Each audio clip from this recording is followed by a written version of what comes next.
Life with a millionaire dad was nothing like the fairy tale people imagined. From the outside, my life looked perfect. A mansion with shining marble floors, luxury cars parked in the driveway, summer vacations abroad. People would whisper about how lucky I was. They didn't know that all I ever wanted wasn't another gift or trip. I just wanted my dad. He built his empire from nothing. Man, everyone admired for his success. But at home, we barely saw him.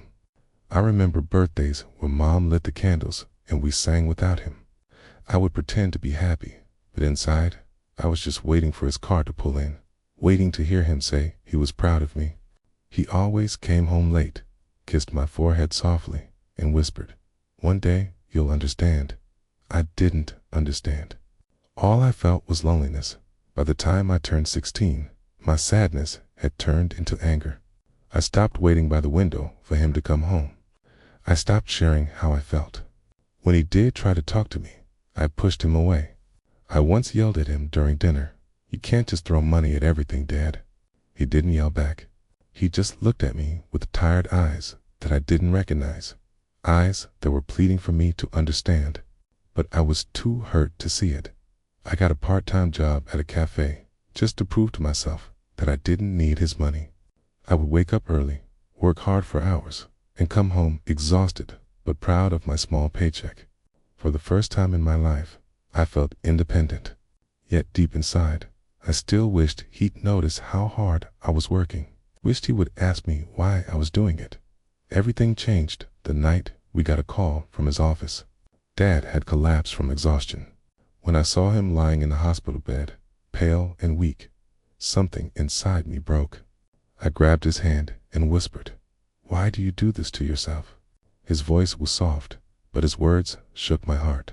"Because I wanted you to have everything I didn't. Every late night, every deal I closed, it was for you. But I forgot that money can't buy time, and I lost time with you."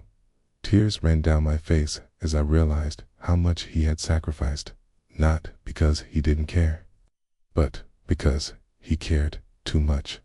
That night, I forgave him. Slowly, our relationship started to heal. He came home earlier, spent more time with me, and we finally talked about his struggles, his childhood, his dreams. He told me how he used to walk to school in torn shoes, how he promised himself that his children would never feel that pain.